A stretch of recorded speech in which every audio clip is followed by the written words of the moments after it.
I have spent my entire life either at the schoolhouse, on the way to the schoolhouse, or talking about what happens at the schoolhouse.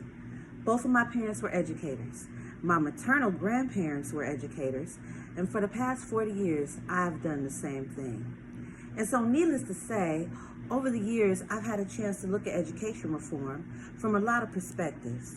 Some of those reforms have been good, and some of them have not been so good.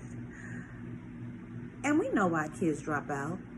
We know why kids don't learn. It's either poverty, low attendance, or negative peer influences. We know why. But one thing we never talk about, or what we rarely discuss, is the value of human connections, our relationships. James Comer said that no significant learning can occur without a significant relationship.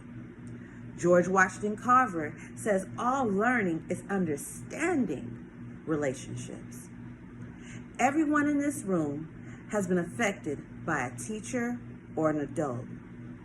For years, I've watched some of the best and I've looked at some of the worst.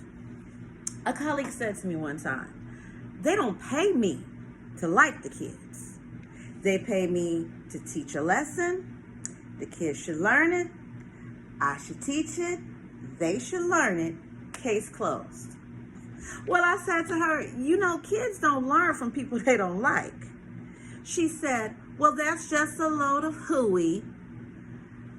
I said to her, "Well, your year is going to be long and arduous, dear." Needless to say, it was. Some people think that you either have it in you to build a relationship or you don't. I think Stephen Covey had the right idea. It's just throw in a few simple things, like seeking first to understand as opposed to being understood. Simple things like apologizing. You ever thought about that? Tell a kid you're sorry and they're in shock. I taught a lesson once on ratios. I'm not real good with math, but I was working on it. I got back to looked in that teacher edition. I had taught the whole thing wrong. So I came back to class the next day and I said, "Look, guys, I taught the whole lesson wrong. I'm so sorry."